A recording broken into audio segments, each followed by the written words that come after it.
$75. Choose from the TCL 503, Honor Play 10, Samsung A07, Samsung A17, and more.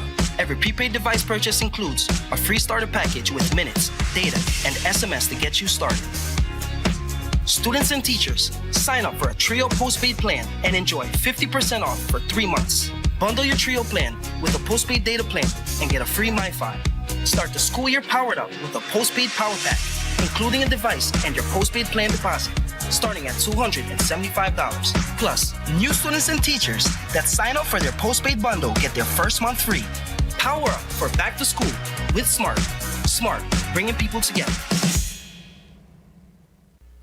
Commercial Cleaning and Products of Belize, CCP, formerly known as Carpet Care Plus, offers a wide variety of professional restorative cleaning services and products in Belize. With over 20 years of experience in the industry, our mission has always been to provide our customers with the best products and services for quality, safe, and environmentally friendly cleaning. What separates us from the rest? The services we offer. Fabric cleaning for all types of carpets, upholstery, walls, and drapes. Vehicle detailing for both the interior and exterior. Total restorative cleaning of ceramic and porcelain tiles for floors, walls, marble, granite, limestone, travertine, clay, and more. Degreasing and polishing of the entire kitchen and all its equipment. Also custom concrete designs. We are a supplier of the most cost-efficient and economically viable products when you buy our specialized super concentrated formulas, such as cleaners, disinfectants, deodorizers, and sanitizers. Additionally, we also carry professional cleaning equipment, such as mops, buckets, vacuums, doormats, and window equipment, which are very durable and practical. You can order any of our products online at www.ccpbelize.com. CCP Belize uses only trained technicians, professional commercialized equipment, and EPA certified products. Our products are 100% biodegradable. We also have certified green products, which are used by Green Globe approved companies. Visit us at 68 North Front Street, Belize City, or contact us at telephone 223-1820. Email us info@ccpbelize.com. Win the Encore Bundle. 2 Skydeck tickets, $500 DigiCash, a night stay at Grand Resort plus official Marshall Montano merch. Get your tickets for only $5 on the DigiWallet Marketplace games. And experience Marshall Montano the Encore way.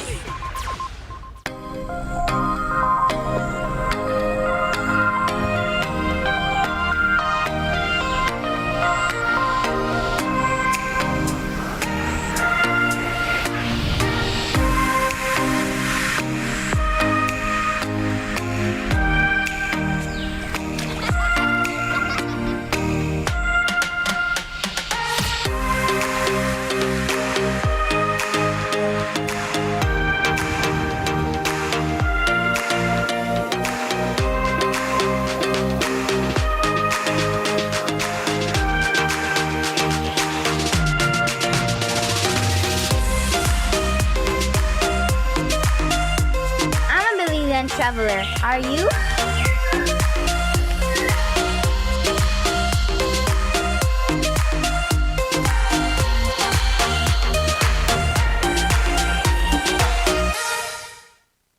Pelican is more than just brewed in Belize. It's made of Belize. And being made of Belize means being authentic, unique, and proud. This is what that looks like.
Bear of Belize.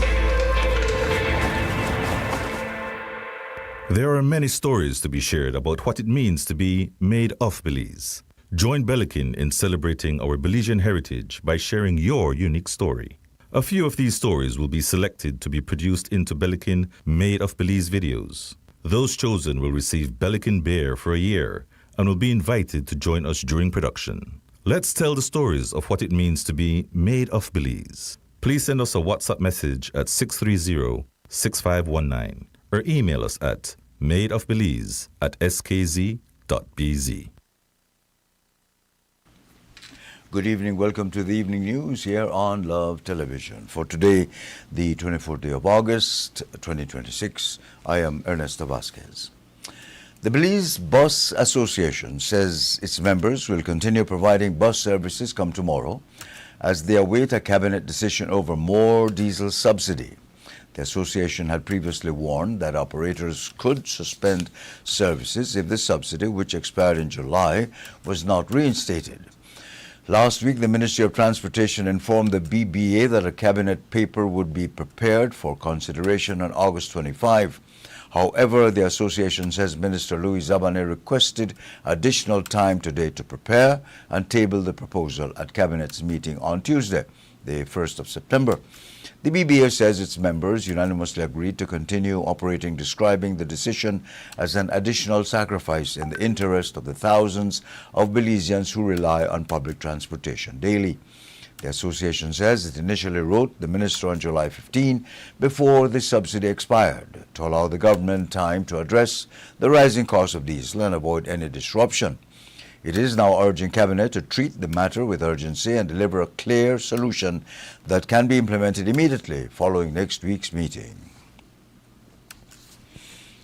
And the Belize Electricity Limited, BL, says it currently owes Mexico's Comisión Federal de Electricidad, the CFE, approximately $30 million for imported power. The figure was among several key updates presented during a press conference held this morning. BL Executive Chairman Lin Young said the arrears stood at roughly $55 million in January, but the company has since reduced the balance with financial assistance from the government. It's pretty straightforward. The cost of power, in many cases, in many months, have been higher than the electricity rate. To give you an example, the company collects probably about $6 million a week in terms of all the revenue, and the diesel alone is over $3 million a week right now. So we have to prioritize paying CFE, paying Hydro Belize, the diesel, and of course we have employees that we have to pay, we have contractors that we have to pay. So it boiled down to us using up all the resources, and then that's how the company ended up in that position. We have to bring down the cost of power, right? I think the COPA adjustment will help, but it's not, like for example, last month alone, the extra cost was like 4.5 cents per kilowatt hour. The COPA is just 1.5 cents. So we're gonna have to find that extra 3 cents, which is probably, in other words, for that month, we are probably short of about $5 million in terms of our collections compared to what we have to pay. And again, the government has been assisting us in meeting some of these bills. Quite often, CFE gives us the rates for the day. During the night, late at night, it might be 5-6 cents per kilowatt hour US. During the peak hours, it jumps. It's normally around 40 cents US per kilowatt hour during the peak hours, and sometimes it goes as high as $1 US per kilowatt hour. What we do is when it goes to those prices, we run the gas turbines as much as possible to avoid having to buy such expensive power. But then the gas turbines, like I explained to you, are themselves very expensive. We also had some challenges because Belcogen and Santander are seasonal.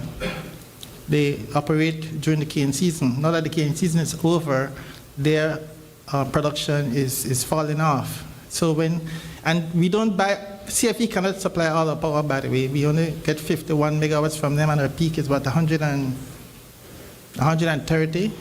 So we have to have in-country generation to meet some of it. But when they curtail us, we have to find out 51 locally. We bring on the gas turbines, like I said, and even with the gas turbines, if they cannot supply anything, then we have to resort to load shedding. The recently introduced cost of power adjustment COPA will help, but it will not be enough, saying the company must identify other sources of funding to maintain a reliable electricity supply for consumers. Young also addressed how long the company can sustain that dependence and the steps being taken to secure additional and more reliable sources of energy.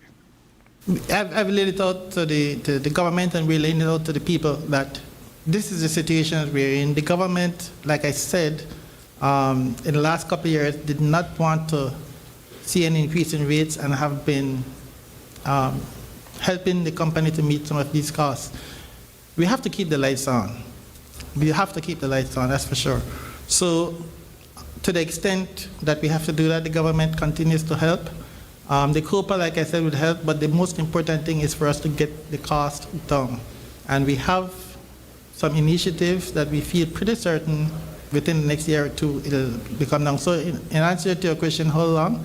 Until we get these initiatives going, or until the war comes to an end and the oil prices start falling back. It's a challenging situation, but like I said, we are bringing on this emergency generation, which is also going to be diesel, and then we're talking to the IPPs about bringing on some solar, some small solar that can be deployed quickly to see if we can bring it down. My experience is that people make the best decisions based on the information they have at the time, right? Nobody could have known that CFE is going to start having problems.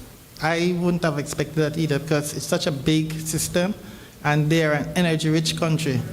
So nobody could have predicted that. So to the extent that we relied on CFE heavily, I can understand why people made that decision. Again, it's been a while since we added generation to our system. It might have looked like a good decision back then because CFE was cheap and reliable, and now when CFE isn't working. But we all make decisions based on the information we have at the time. So I don't care to go back and try to see, well, that wasn't a good decision or that was a bad leadership decision. We have to look forward and move forward with what we have now. And you know, you play dominoes? Yeah. Yeah, you know what they say, right? You have to play the hand you deal with. So in related news, Minister of Public Utilities Michelle Chabot says the government is advancing two major solar energy projects at reducing Belize's dependence on imported electricity. The first is being financed through the Saudi Fund for Development. The original $77 million loan agreement signed in August of 2023 contemplated 60 megawatts of solar generation.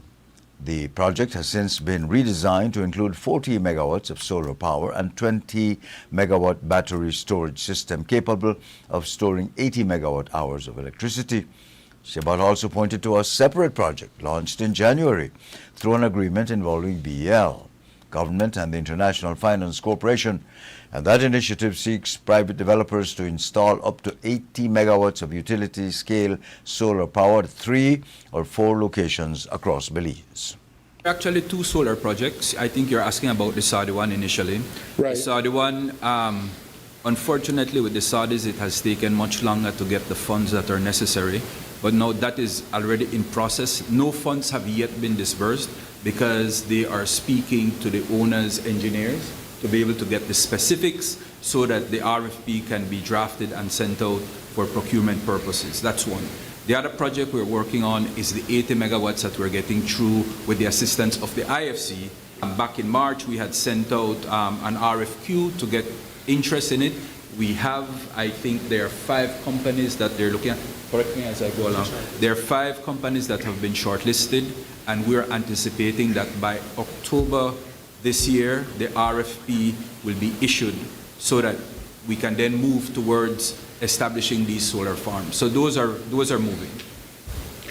Okay. And you spoke about solar, and while he's a technical guy and he knows more than me, and I will defer to him, we do understand that solar is not firm power, and that is why we're getting the 40 megawatts of battery through the World Bank that we are going to be using to stabilize that and to be able to store the energy. Under the IFC-supported project, the selected private investors would finance, construct, own, operate, and maintain the solar facilities for 25 years. The procurement is being conducted under the World Bank Group's Scaling Solar Program, with the IFC serving as the lead transaction advisor. Government says the project should increase local generation, strengthen the reliability of the national grid, and reduce the country's exposure to disruptions and rising costs. Meanwhile, the Belize Electricity Limited is responding to an increase in complaints from customers who say their electricity bills have risen sharply. Executive Chairman Lin Young says the company has been examining the accounts of customers who filed formal complaints to determine what caused the higher charges. Young says BL's investigations have uncovered several explanations for those increases, and they include higher electricity consumption, longer billing periods, adjustments following estimated meter readings, and the increased use of air conditioning and other high-energy appliances.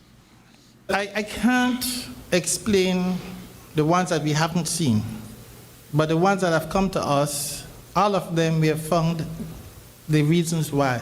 And it's the reasons that I explained there. We've had a couple where, like I said, especially the ones that look very high, where there were arrears on the bill that the customer wasn't aware of.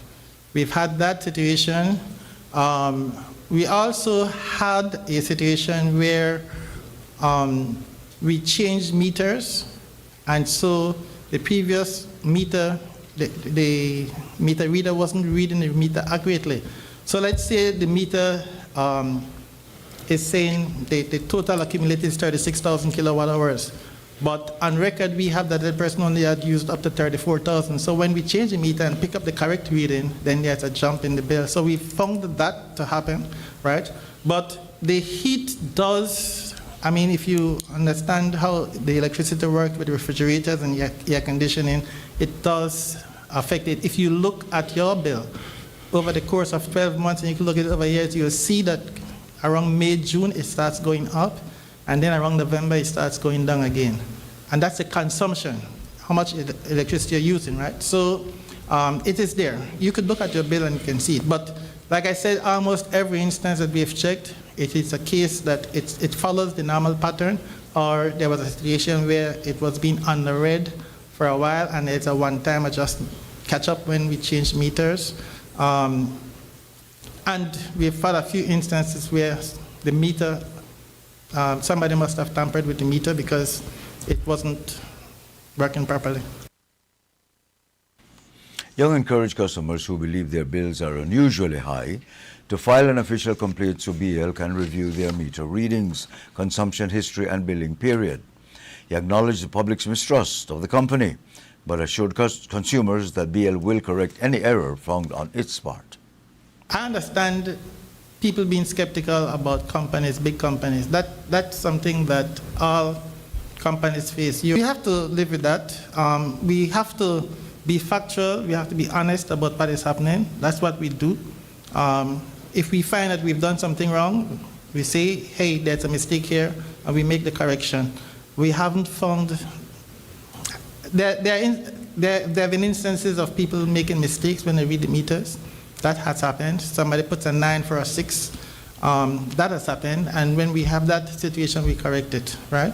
But to systematically be charging people higher than they should be charged, that is, it is, nothing is impossible, right? But if you understand the billing system, it's a computer system. It will take a lot of genius to be able to go and manipulate it so they can pick out somebody. Young says every complaint will be examined individually since the reason for an increase may differ from one account to another. He maintains that if the investigation confirms BL made a mistake, the company will rectify the customer's account. In other news, the National Trade Union Congress of Belize has submitted a written list of demands to Prime Minister Briceño. The demands were initially announced last week during a press conference held instead of a demonstration that had been planned over BTL's proposed acquisition of SpeedNet Communications. NTUCB President Ella Wade says the demands were drafted following an August 17 meeting involving the unions and social partners representing the churches and the Belize network of NGOs. For a recap of those demands, we bring back the clip from last week's press conference. We are demanding a formal accountability structure with the Prime Minister, direct meetings every 6 months, minimum and written reviews with named responsible officers of government officials every 3 months to monitor commitments made. And why we say this is because we have had 2 meetings so far, at least under my presidency with the Prime Minister. We've been promised documents, promised drafts, promised information, deadlines were given, and nothing has been passed on to the union for us to review and to meet back. There is no contact person that we have in the Prime Minister's office where we can go to ensure we get these documents. So this is the first demand that we're asking for. If there are any outstanding internal BTL board processes, and Brothers will explain that further, or resolutions, approvals, or corporate requirements necessary to conclude the closure of the rejection of the acquisition process, these should be done urgently and transparently. The public should be informed when these processes have been completed, not held behind closed doors.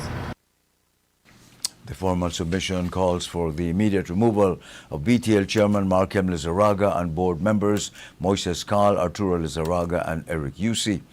It also calls for a tripartite governance structure at BTL involving the government, business community and unions, along with the restructuring of the Public Utilities Commission to include broader social partner representation.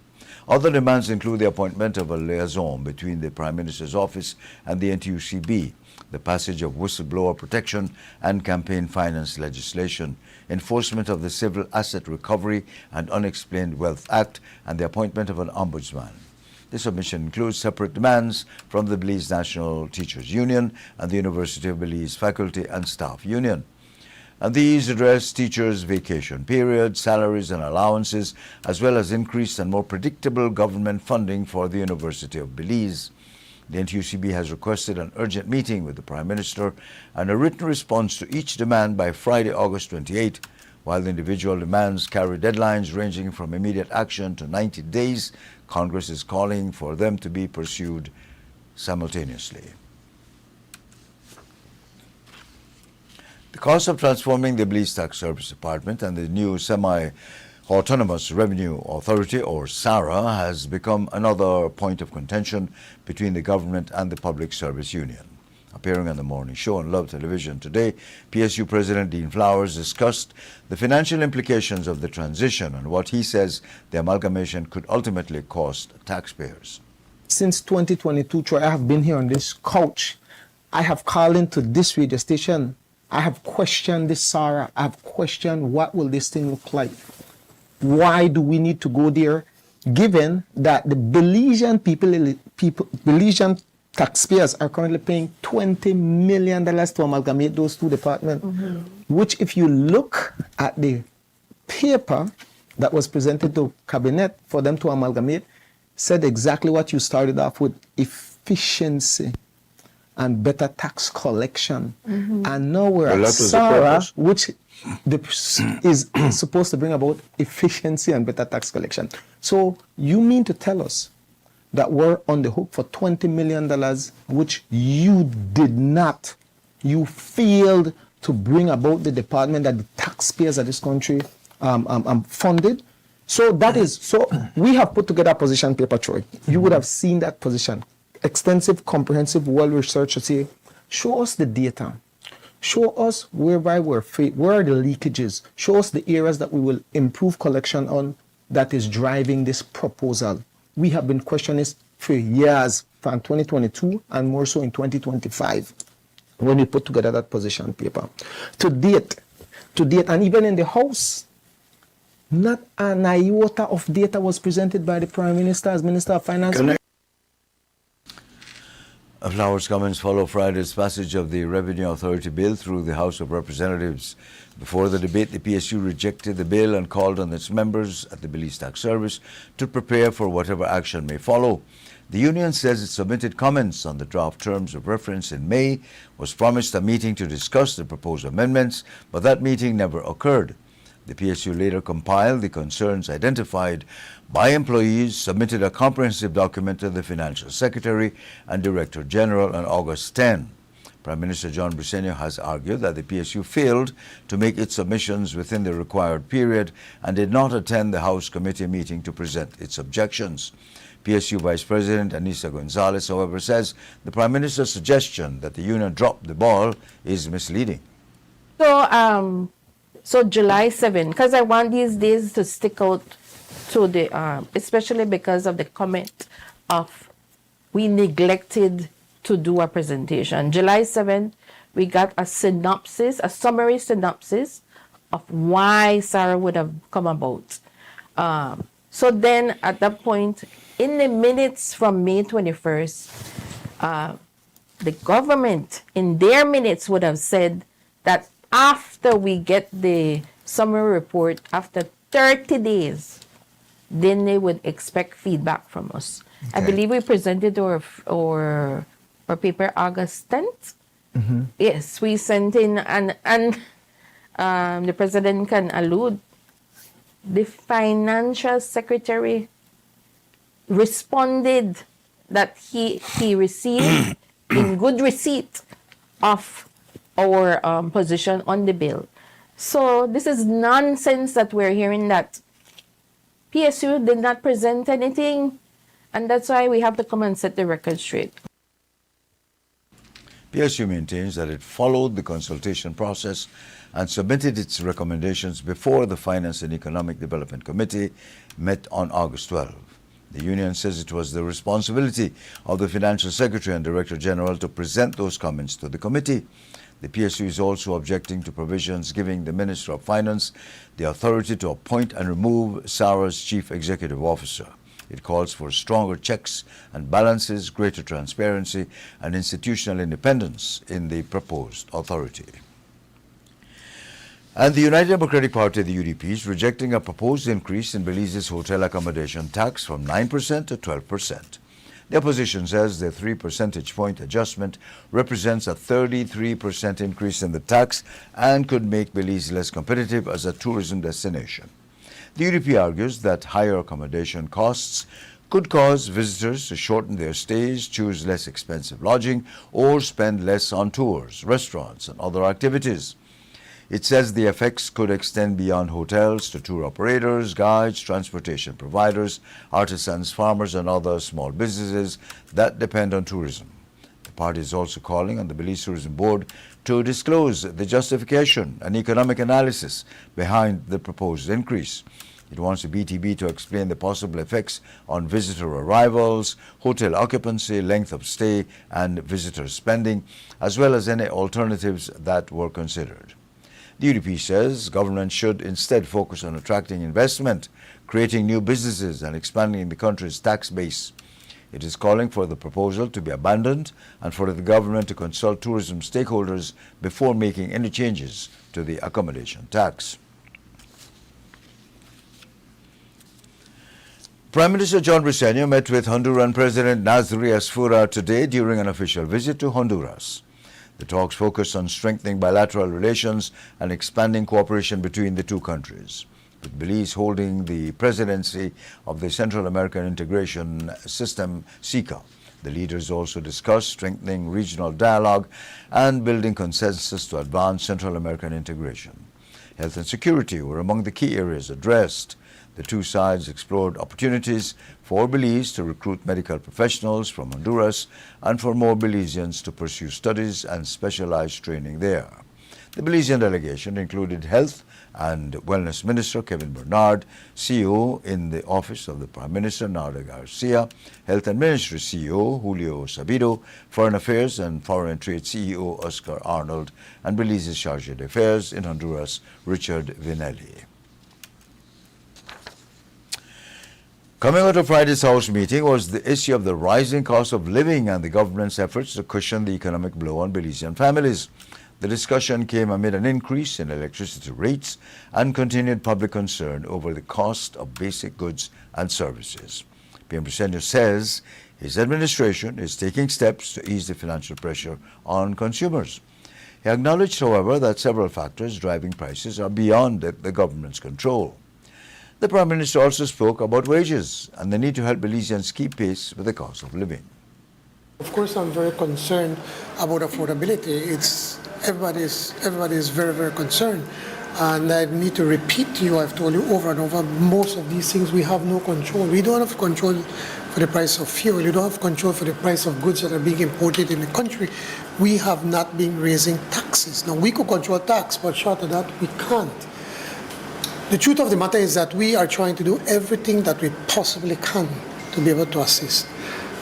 Where we can control and where we can help, we do. So what have we been doing? Well, for instance, okay, we raised the minimum wage. And I know Senator Dennis was making a big deal about I think I'm going to be kind to him. I don't think he really understands the entire process, because the minute if we were to go say $10 or $20, immediately the private sector says we can't afford that, and then we have create even bigger problems. Not only unemployment, businesses slowing down, but even inflation. So there are many aspects of different areas that you have to look at as a government, as a responsible government. So what we have said that we want to raise it to another dollar, but we promised the chamber that we will sit down with them and have some more real discussions as to when would be the best time to be able to raise it.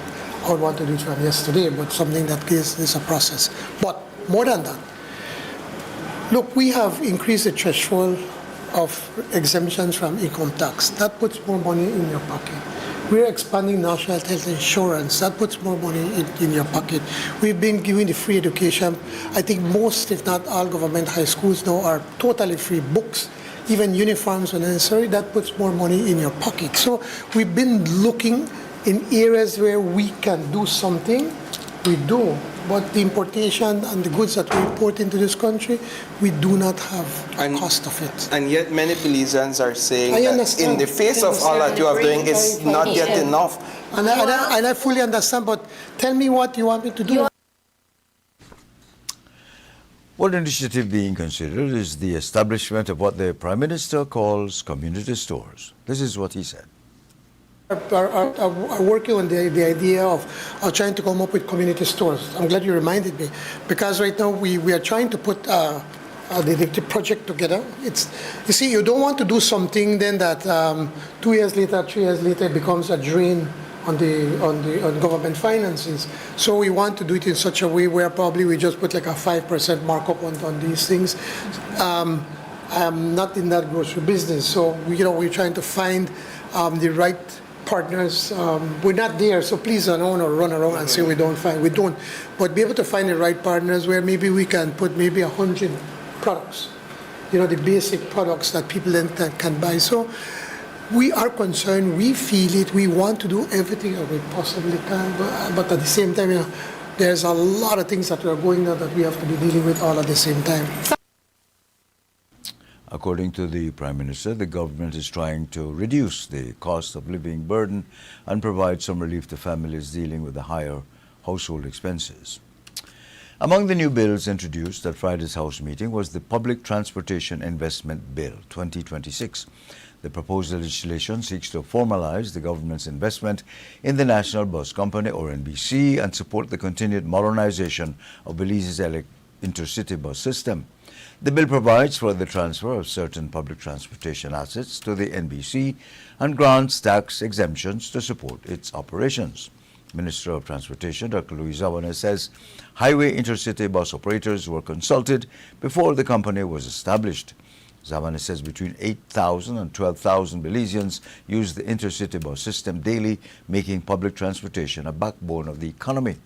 He says the sector deteriorated significantly over the past 25 years, leaving commuters with unreliable and unsafe services. According to the minister, the government decided against temporary solutions and instead pursued a public-private partnership through the NBC. In any country, Mr. Speaker and colleagues, the bus transportation sector is a backbone of the economy. In countries that are progressive, you will see that they would have invested significantly in their intercity bus transportation sector, because it has many effects on other sectors of the economy. I would believe that everyone would agree that The intercity bus system is indeed a classic case of a public utility, akin with the need for electricity to reach everybody, for water to reach everybody. And in that respect, it requires that the public sector, that the government take a very focused, particular interest in what is happening in the intercity bus sector. The model that was allowed to fester over the years has led to a system that has worked against the well-being of the very people who need to use it. Why? Because we know the stories, we've seen them on media all the time. Buses racing on the highways, breaking down on the road, water coming in through the window, having the floors, you could see the road from inside the bus, all kinds of things. Some buses catching fire. We certainly, on this end, have taken shame on what is out there, as we should. As a nation, we should all have bowed down our heads in shame for what has been festering over these years. And this is what has driven us to take an innovative, transformative approach to the problem. We do not wish to piecemeal and have a band-aid solution. Clearly, the model that we have is a model of innovation. It's not a model of band-aid. It's a model that will transform our intercity bus system so that our people can be served properly. It's now shifted from a focus on operators and what government is doing to a focus on the actual commuters, where the focus should have been in the first place, where the focus was in the 70s and 80s.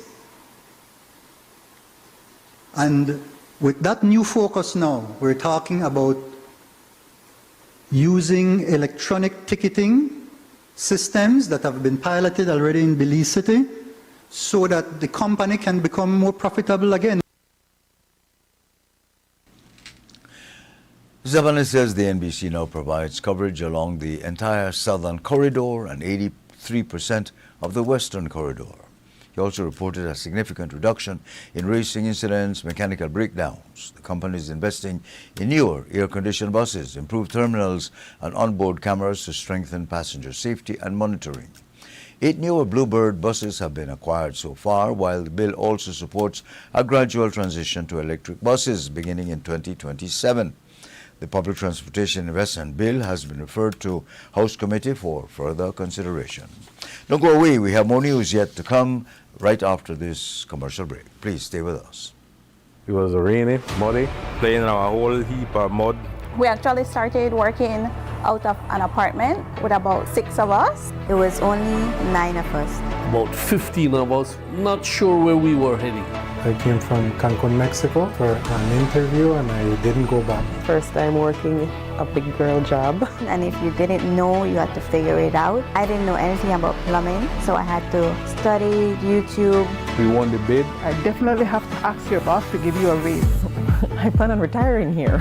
8:39 in the night, I'm still picking up the phone. And each layer matters, guys. I want to see or hear people say that Design Depot is a family. Design Depot to me is like a family. And we all combine to make this one beautiful Sunday dinner. I don't know who might be the salad, but 1, 2, 3. Never stop.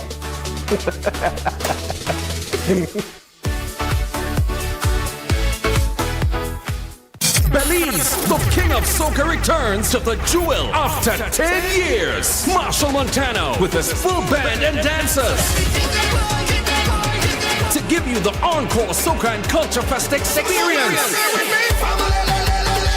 The Belize Tourism Board, Belize Bank, Cellular World and Digi, our national telecom, present the 12th annual Guinness Soca and Culture Fest. Sunday, September 20th at the Belize Civic Center. And if you think last year was great, this year will be even greater. Doors open at 8 p.m. to 3 a.m. Also featuring St. Martin's Juggling and Dancing Queen, DJ BB Bad, and General Super G, Belize's Soca Queen, Ernestine, Belize's Soca Don Dada, TR Shine, Belize's top DJs, plus more. Get your tickets now. General admission $80, VIP $215, Ultra VIP $365, and limited sky deck for $500. So mark the date for the 12th annual Soca and Culture Fest Encore Experience, featuring the King of Soca, Marshall Montano. Sponsored by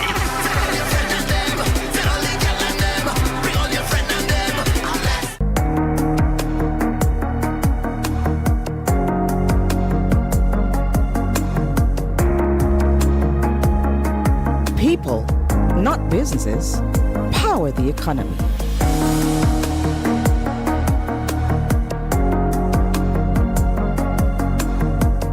And they deserve to be acknowledged, appreciated, and compensated for their efforts.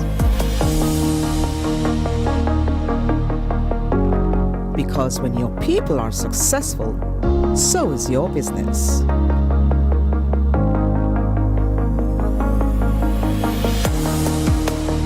Neo People, simplify your HR and payroll needs with one powerful solution.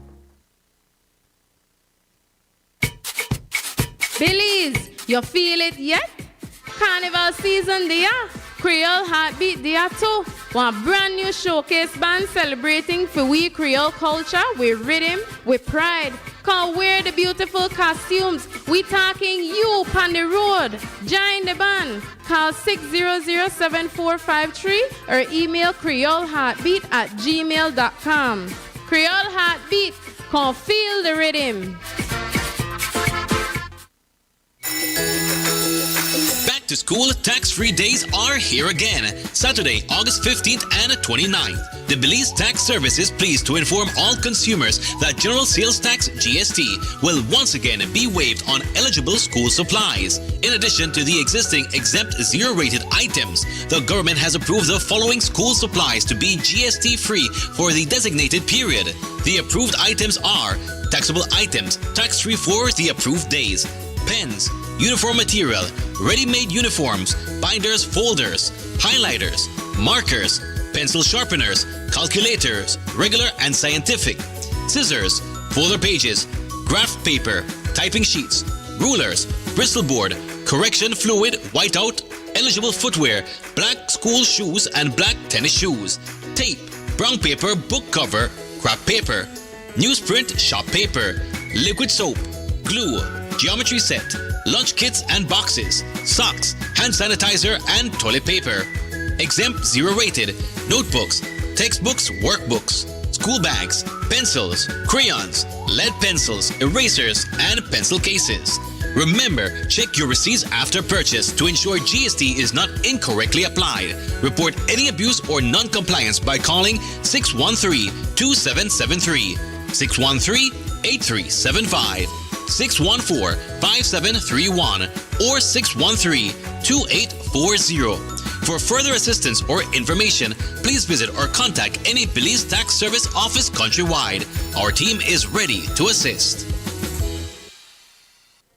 The BCCI's Expo Belize Marketplace is back and celebrating 30 years of Belizean innovation, enterprise, and business. Save the date and join us on Saturday, September 12th and Sunday, September 13th, 2026 at the Marion Jones Sports Complex in Belize City from 10 a.m. to 7 p.m.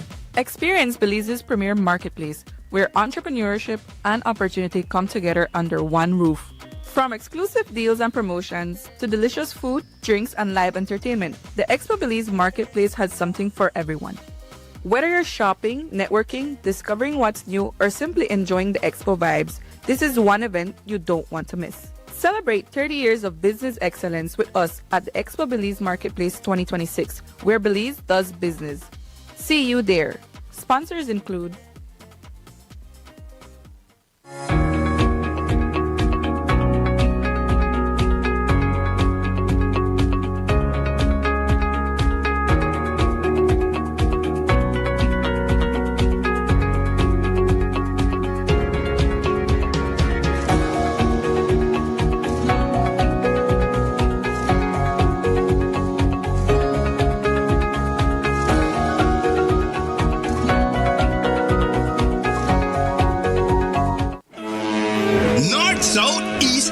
Yes, Belize City will have the best lobster fest. BNS Beach and Northern Fishermen Cooperative presents Lobster Fest Beach Party. August 29th and 30th. Come be a part of this 2 days event at the BNS Beach. 3 3/4 miles George Price Highway. Food and drinks will be on sale. Then, who will be Belize's best chef? As we have lobster cook-off competition, kayak race, chocolate mud wrestling, greasy pole, bouncy house, and a whole lot more. Let y'all stop, yo. Do what you want. Live entertainment by Vida Mags and Taprit. So make it a date. Don't be late. August 29th and 30th, BNS Beach, Lobster Fest. Admission, $15 adults, $5 kids. Gates open at 10 a.m. Be there. Sponsors are San Pedro Belize Express, Lawrence Ellis and the Mesopotamia Committee, Carib Beer, Grace Beverage Center, Belikin, the Beer of Belize, Caribbean Tire, Northern Fishermen Cooperative, and Love FM. It's time again to raise your flag and win with love. Make your patriotism fly high with a beautiful Belizean flag, cause this September, love one day every way. Start decorating with our national colors, our symbols, the Belizean flag, anything that shows you're a proud and true Belizean. Then we will test how well you know your country. Get the answer correct and you could walk away with a nice prize. Schools across Belize, turn those classrooms into a celebration of Belize for a chance to become a winner. And businesses, we're calling on you too. Show off your Belizean pride and you could be rewarded. Haste, make waste. Put up them flags and make a powerful statement. Look at me, I am Belize at 45. Raise your flag and win with love, starting September 1st. Belizean people. Raise your flag, grand sponsors, 2026R, BYD, official automotive partner of Raise Your Flag and Win with Love 2026. National Institute of Culture and History Niche, Office of the Prime Minister, Benny's Home Center, Sol Belize, Blue Bond and Finance Permanence Unit, Design Depot, Ministry of Public Service and Disaster Risk Management. Belizean people, raise your flag and win with love. Raise your flag and win with love. Once again, good evening, and you're live with the news on Love Television.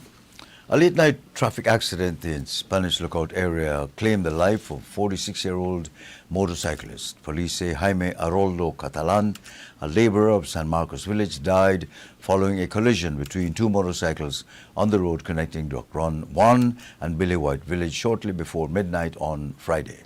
ASP Stacey Smith explains what the investigators believe led to the fatal crash.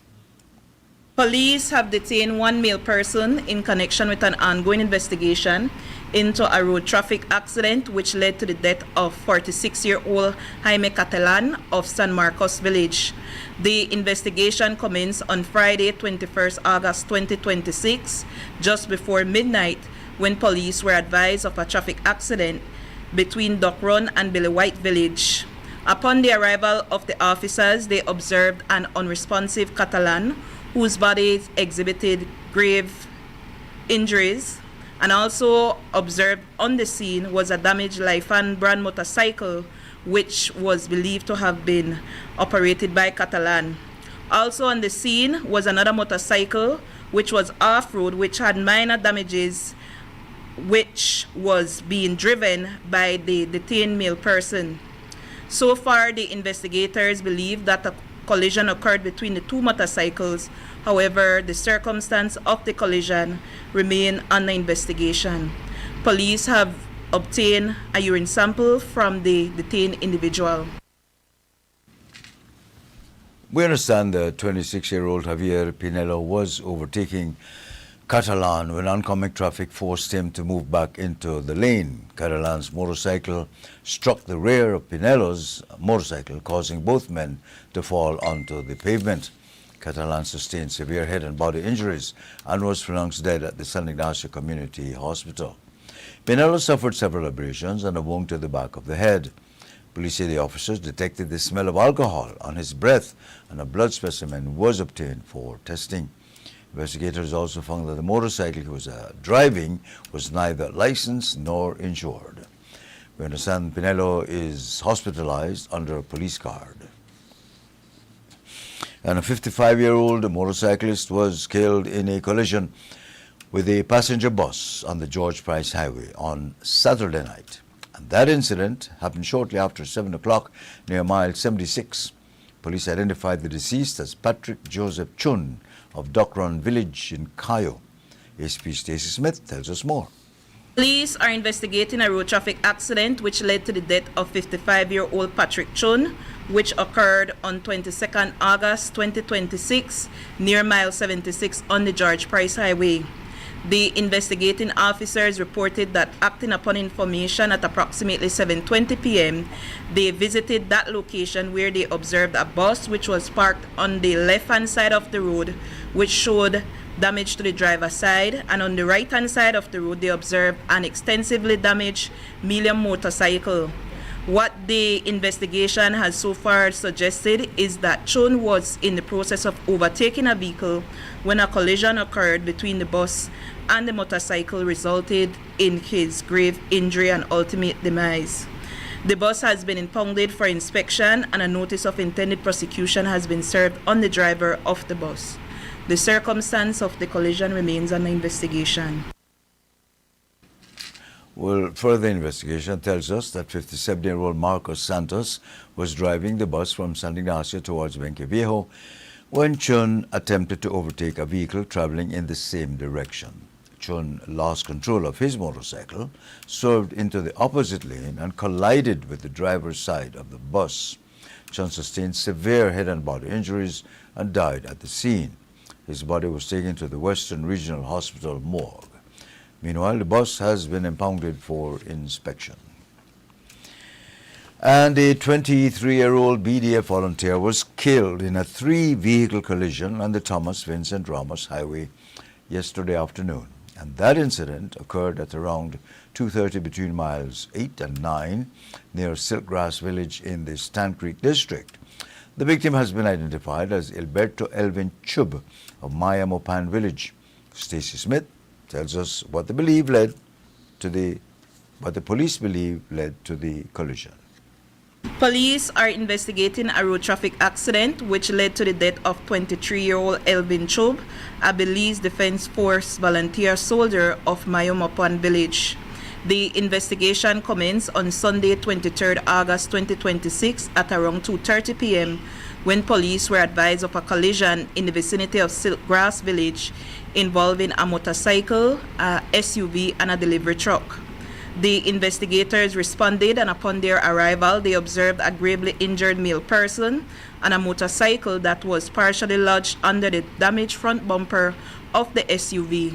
Also observed was the damaged delivery truck, which showed sign of damage to the rear. The circumstance of the collision remains under investigation, and police have issued a notice of intended prosecution to the driver of the SUV. The police further revealed that Chubb was traveling behind a box truck when his motorcycle was struck from behind by a Ford Explorer driven by 32-year-old Darnell Reggie Castillo of Dangriga. That impact pushed the motorcycle into the rear of the truck, which was driven by 44-year-old Jamin Enamorado of Belize City. Chubb was transported to the Southern Regional, where he was pronounced dead shortly after 4 o'clock.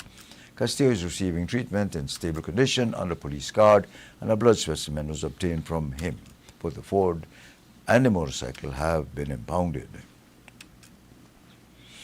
In other news, a Belize City family is grieving the murder of Christopher Smith Jr., whose body was discovered in a yard on Arlington Drive yesterday morning. Police officers responded to the area shortly after 7 o'clock and found Smith lying motionless on his back. He had apparent gunshot wounds to the left side of the head and left shoulder. Residents heard several shots shortly after 1 o'clock that morning, but Smith's body was not discovered some 6 hours later. 4 expended 9mm shell casings were recovered from the scene. Smith was formally identified by his father, Police Officer Christopher Smith Sr. Love News spoke with Smith's paternal grandmother about how the family is coping.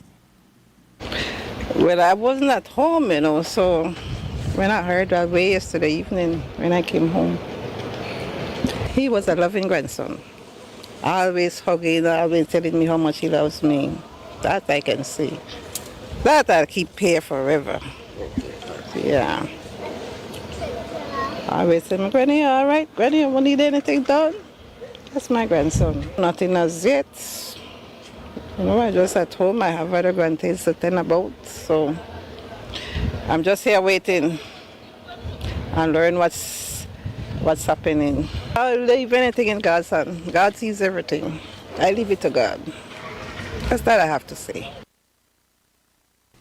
Our records show that Smith had previously been charged alongside Carl Lindo and Ronald Fraser in connection with the November 2024 murders of cousins Marvin Cante and Juan Carlos Raimundo.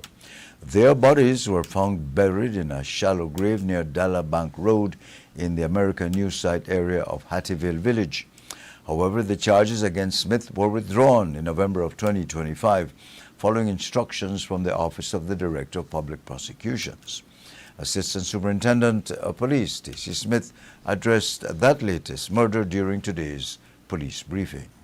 Police are investigating the murder of 23-year-old Christopher Smith, which is believed to have occurred during the early morning hours of 23rd August 2026 on Arlington Drive in Belize City. At approximately 7 o'clock a.m., Police Control Room was advised that the body of Smith was discovered in a yard on Arlington Drive, Belize City. The investigators responded where they observed the unresponsive body of Smith, which exhibited apparent gunshot injuries, and they were also able to observe several expended casings on the scene. It is believed that Smith was shot at around 1:20 a.m. as there were reports of shots being fired in that vicinity. However, the responding officers were not able to establish a scene at the time. The department has since retrieved footage from the Crime Fusion Center, which have provided leads, and those leads are currently being pursued by the investigators. Police are yet to identify a motive for Smith's murder. And a Belize City maintenance worker has been fined after pleading guilty to stealing more than $2,000 worth of electronic equipment and other items. 36-year-old Sherman Usher appeared unrepresented in the magistrate's court today, where he admitted to stealing 2 backpacks, a Dell laptop, a headset, and a Bluetooth speaker. Those items valued at a combined $2,465, and those belonged to Ishmael Hoare and were reportedly stolen from Church Street on Friday. The magistrate fined Usher $1,030 plus $5 in court costs. He has until October 31 to pay or face 6 months in prison. Usher told the court that he could recover the stolen property and was escorted by officers from Precinct 1 to the location where he claimed the items were being kept. However, he returned empty-handed, and none of the property was recovered. The court is expected to determine how much compensation Usher must pay the complainant. Details surrounding how the theft occurred were not presented in the court. And members of the Belize Police Department and their spouses participated in a 2-day workshop focusing on faith, leadership, integrity, and officer well-being. The sessions were held in Placencia on Friday and Saturday by Prepare International in collaboration with the Word at Work. Presenters Randy Boyd, Tim Tom, and retired police officer Gilbert discussed how faith and personal values can guide officers in their professional and family lives. The workshop addressed the psychological and emotional demands of policing, including exposure to violence, trauma, transnational crime, and cybercrime. The participants also discussed post-traumatic stress disorder, moral injury, and healthy ways for officers to process difficult experiences. Officers were encouraged to maintain integrity when confronted with ethical challenges and to balance the demands of law enforcement with their responsibilities at home. Their spouses were included in discussions on communication, mutual support, and preventing work-related pressures from damaging family relationships. We'll go away to the final segment of the news coming up on the other side of this commercial break. Commercial Cleaning and Products of Belize, CCP, formerly known as Carpet Care Plus, offers a wide variety of professional restorative cleaning services and products in Belize. With over 20 years of experience in the industry, our mission has always been to provide our customers with the best products and services for quality, safe, and environmentally friendly cleaning. What separates us from the rest? The services we offer. Fabric cleaning for all types of carpets, upholstery, walls, and drapes. Vehicle detailing for both the interior and exterior. Total restorative cleaning of ceramic and porcelain tiles for floors, walls, marble, granite, limestone, travertine, clay, and more. Degreasing and polishing of the entire kitchen and all its equipment. Also custom concrete designs.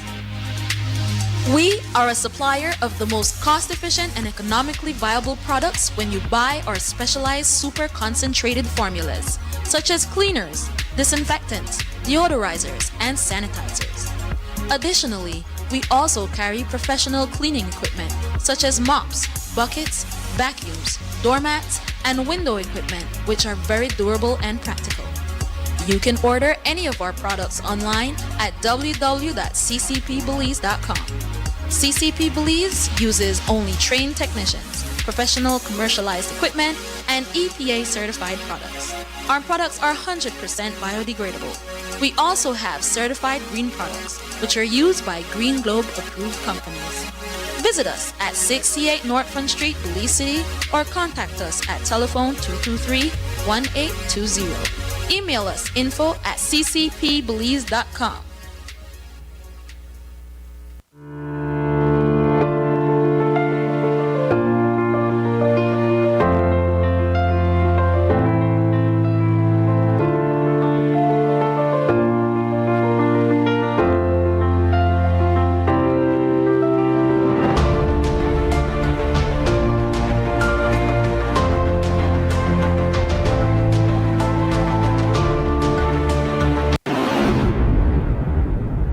If this is an emergency situation, please call 911 right away for immediate assistance. Do not use the Crime Stoppers program in an emergency situation. Do you have information about a crime or a fugitive in our community? You can submit a tip anonymously with your smartphone. Using this program in safeguarding our community also protects your identity, keeping you out of the court system, and could earn you a cash reward. Here is how it works. Download the free P3 Tips app from the Apple Store or Android Market. P3 is the provider of our secure anonymous tip collecting software. Open the app and create a PIN, but be sure to remember that number, then select your location. Next, select the type of crime.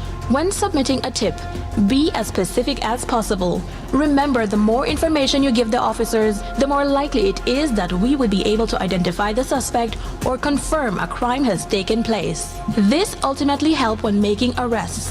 Information leading to an arrest can earn you a cash reward of up to $1,000. Never put yourself in danger to gather information. However, if you have a picture, video, or audio that will help officers, you can upload them from your phone. Once you click Submit Tip, P3 will ask to send you notifications. You choose what's right for you. Once your tip is submitted, you'll be given a tip ID and password. Keep that info safe as you'll need it to check the status of your tip. Using the app, simply log back in using the PIN you created when you first opened it. Check back if your tip leads to an arrest. You'll be told how much you were rewarded and how to anonymously collect your cash. Looking to perfect your roofing or siding project with precision? At Coop Sheet Metal, we've got the machine that makes it happen. Introducing our state-of-the-art double folding machine equipped with advanced technology and engineered to handle complex metal bends in long pieces, various angles, and intricate profiles. Need trims up to 21 feet? Coop Sheet Metal has what you need. From modern siding to custom flashings and fascia details, Coop Sheet Metal makes the products better, faster, and more accurately. For residential, commercial, industrial, or even custom roofing, siding, and trims, all at one place. If you're not sure what you need, we will walk you through it from start to finish. At Coop Sheet Metal, it's not just about metal, it's about variety, confidence, and flawless finish. That's Coop Sheet Metal, your one-stop metal source from start to finish. Call now at 823-0118 or visit coopsheet.com.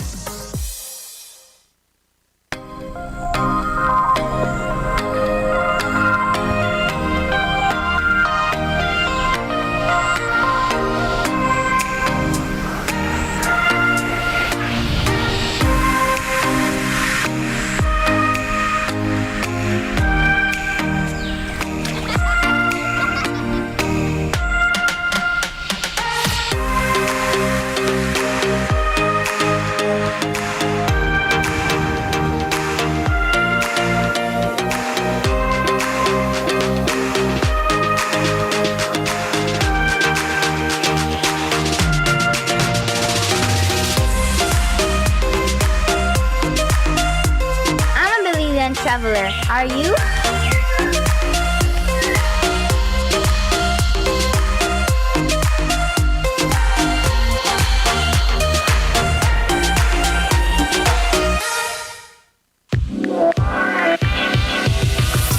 My business is dependent on staying connected. I need quality service at affordable prices, and most importantly, I need to know that if ever there is a problem, my provider will be held accountable. See, the thing is, the people need their shoes. Whether we have many utility providers or just one, as a nation, the service we receive should always be exceptional. And that's where the Public Utilities Commission comes in. And JBV needs the PUC to be FTP, for the people, in situations where a single provider dominates. It is the PUC's responsibility to step in and ensure that our interests are protected and that we get quality service at affordable prices. I expect them to put the requisite laws in place to oversee the market and promote equity. I also expect them to discourage unfair practices and promote accountability. Lastly, I need the Belizean people to know that the PUC's decisions directly impacts our quality of life. Therefore, it is imperative that they remain guided by the law, informed by evidence, and made to remain transparent, like the Ministry of Shoes.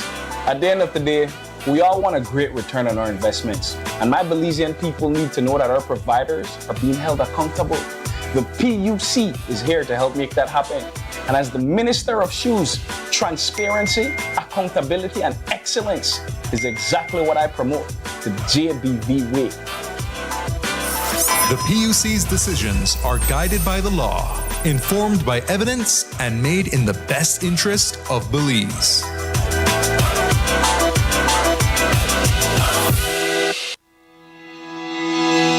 Manholes play a critical role in keeping our sewage and drainage systems functioning properly. They allow our maintenance team to inspect, clean, and clear blockages. When covers are missing or compromised, the entire system and the public are placed at risk. Stealing or damaging manhole covers is a criminal offense and creates dangerous conditions on our streets and sidewalks.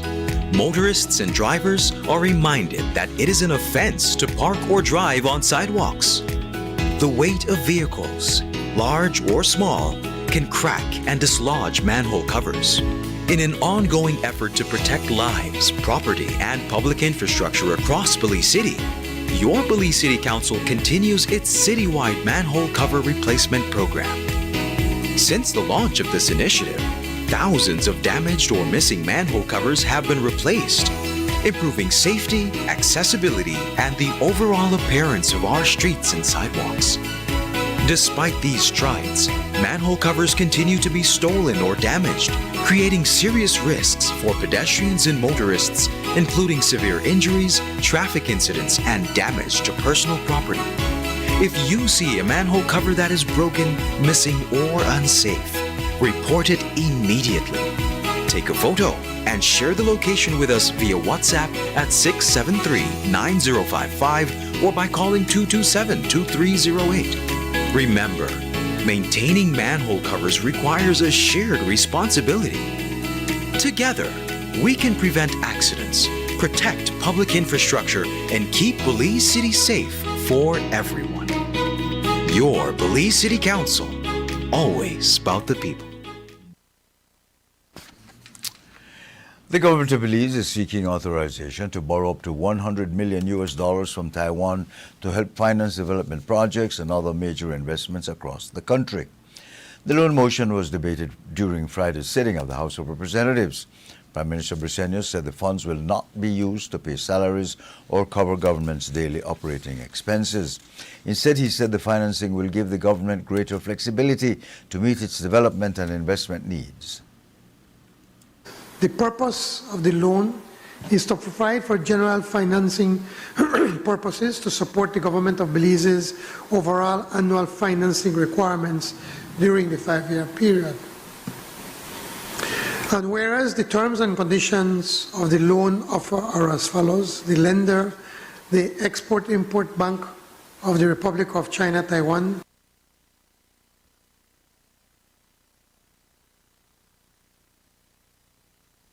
loan principal US $100 million, disbursement schedule US $40 million from the date of the loan agreement, 31st December 2026, and $20 million US dollars annually from 1st January 2026 to 2nd June 2029, totaling $60 million US dollars. If the aforesaid amount permitted to any given year is not fully drawn down, the balance amount not being drawn down may be drawn down towards with any of the subsequent advances. The loan term is for 20 years and the grace period is 3 years. Repayment in 34 consecutive equal or as nearly equal as possible semi-annual principal installments of approximately US $2,941,177, commencing 42 months after the date of the first advance made under the loan agreement. The opposition says it is not against securing financing from Taiwan, but wants a clearer explanation of how the money will be spent. Opposition leader Tracy Panta noted that government could draw down $40 million before the end of 2020. Serious long-term commitment that will have to be borne on the backs outlined. We'll be able to draw down from this amount in the first instance before the end of this year, $40 million US dollars. This, Mr. Speaker, on the heels that we had to do budgetary realignments to the tune of $55 million. And this National Assembly is yet to get a report on what programs or initiatives had to be cut in order to facilitate that $55 million adjustment in the budget, in the national budget. This is also on the heels of the $73 million bailout to BEL. Mr. Speaker, we have been told that the monies will come from the Consolidated Revenue Fund. And so the obvious question is, what portion of this US $100 million will be used for energy security, particularly at a time such as this, when every Belizean household is struggling with the cost of electricity. Mesopotamia Area Representative Lee Mark Chang also criticized the motion, saying it refers broadly to the government's annual financing requirements without naming a hospital, school, highway, bridge, or other specific investment. He also complained that the motion was presented to parliamentarians shortly before the House sitting, limiting the time available for proper review. Foreign Affairs Minister Francis Fonseca explained that the financing forms part of a bilateral economic cooperation framework routinely negotiated between Belize and Taiwan. The previous agreement expired last year, and the renewed 5-year framework will remain in effect through 2029. The main disagreement during Friday's debate was therefore not over borrowing from Taiwan, but over the level of detail provided about how the proposed US $100 million or 200 million Belize dollars will be used. The People's United Party has selected its candidates for the 2027 municipal elections in Benque Viejo del Carmen following a closely contested convention on Sunday. Of the 4,877 approved voters, 998 cast ballots, a turnout of just over 20%. The mayoral race was decided by only 9 votes. Two-term Mayor Jorge Rosales received 458 votes, narrowly defeating Councillor Jenny Martinez, who secured 449. Rosales has served as mayor since 2020 and will now seek a 3rd consecutive term. Following his victory, he spoke about the close result and the work ahead. Well, first of all, I will thank the Creator, God. And secondly, I will thank the people of Benque Viejo for all their great support that they gave this day. It was a great win, even if the number is small. We have a great win, and we will continue working for the people of Benque Viejo del Carmen the way we are doing it. And we'll put more efforts to do better, and we will win the 2027 elections. When you work hard, people look at what you do, and they trust you, and they put all their efforts for you to continue winning. Martinez also addressed the outcome and shared her response after falling short by the slim 9-vote margin. First of all, I have to thank all the people that came in and gave me their vote.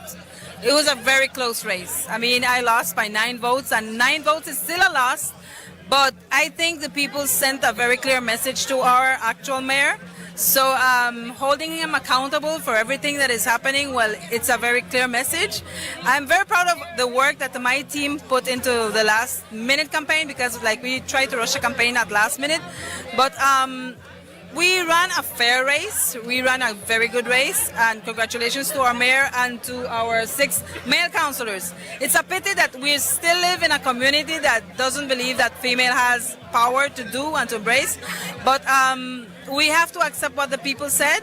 I am very proud of myself. I'm very proud of my family, because we put in a very good race, and it makes me proud. It makes me happy to know that the community support is there. So from now on, the mayor has to reconcile with us, because we need the 478 votes that we got to bring in the People's United Party to victory in March 2027. 10 candidates contested the 6 councillor positions. Jorge Martinez topped the poll with 629 votes, followed by Salvador Jorge Iglesias with 575 and Ali Morales with 525.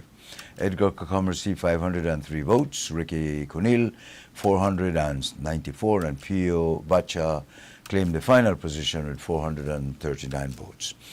Teresita Betancourt received 428 votes, Crystal Martinez 427, Vivian Espat 424, and Manuel Mendez 342.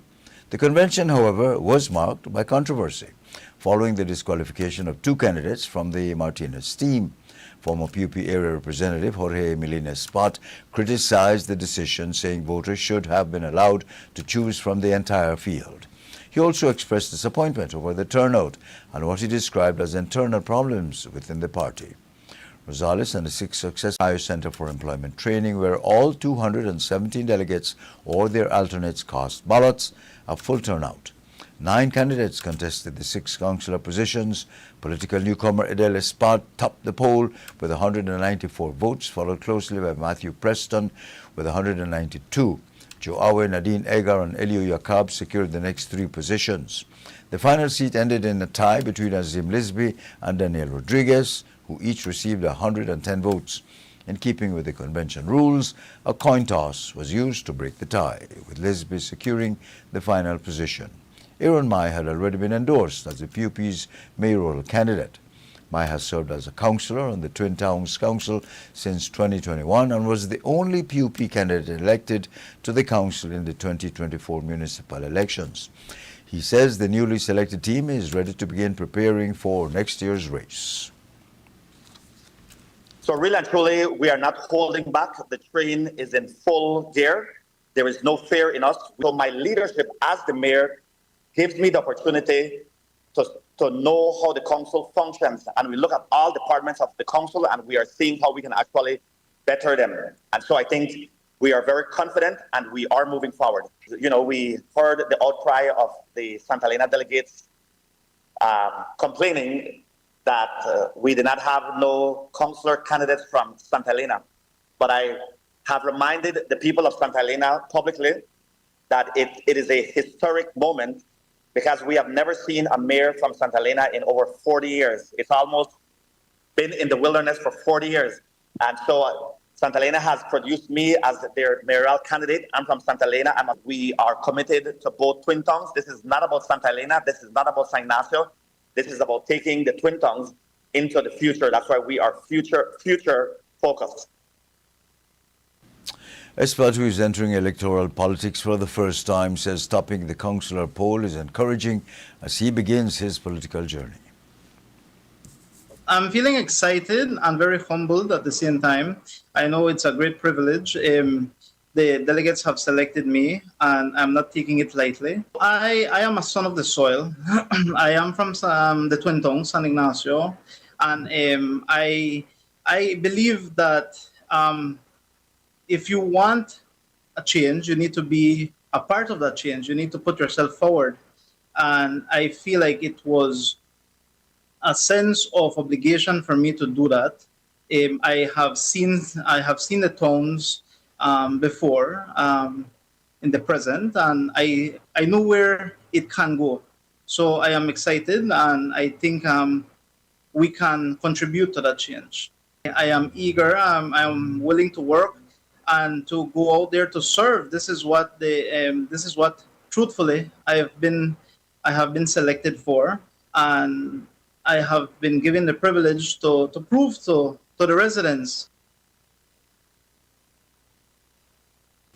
The PP slate will face the incumbent United Democratic Party team led by Mayor Earl Trapp, who will be seeking a fifth consecutive term. The March 2027 election will see the PUP attempting to regain control of the Twin Towns. And so we end tonight's edition of the Evening News here on Love Television. Coming up shortly, the latest weather report.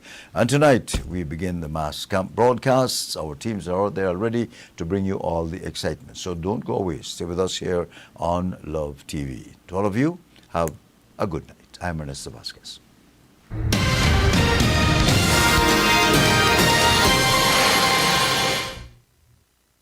Good evening. Mainly fair and warm weather will continue for another day or so, then some changes are likely tomorrow night. The 24-hour forecast is for partly cloudy skies tonight and mostly sunny skies tomorrow. Showers will be isolated, with the chance for a few more, along with isolated thunderstorms over Toledo late tonight. Winds over the open sea and along the coast will be easterly to northeasterly at 10 to 15 knots, and the seas will be light chop. Minimum overnight temperatures will range from 83 degrees Fahrenheit along the coast to 74 inland to 68 in the Mountain Pine Ridge. Maximum temperatures tomorrow will be around 89 Fahrenheit on the coast, 95 inland, but only 82 degrees up in the mountains. The outlook is for skies to become cloudy at times, with a few showers and thunderstorms mainly over southern districts Tuesday night, then over southern and central areas Wednesday morning, with showers decreasing Wednesday afternoon. There is a high tide at 8:47 this evening and the low follows at 1:33 tonight. Another high is at 7:52 in the morning and another low at 3:23 tomorrow afternoon. The moon will set at 3:19 tomorrow morning and rise again at 4:43 tomorrow afternoon. Sunrise in the morning is at 5:37. Sunset tomorrow evening is at 11 minutes after 6. In the tropical weather outlook, an area of low pressure a few hundred miles east of Bermuda is showing signs of organization, but the circulation remains broad and elongated. This system currently has a medium chance of becoming a short-lived tropical cyclone on Tuesday before it moves over cooler waters Tuesday night and Wednesday. A tropical wave over the far eastern Atlantic, a few hundred miles southeast of the Cabo Verde Islands, is producing disorganized showers and thunderstorms. This system could become a tropical depression during the next few days while it moves westward to west-northwestward at 15 to 20 miles per hour across the eastern and central tropical Atlantic. Both of these systems pose no threat to Belize. With that, we end this report from the Belize Weather Bureau.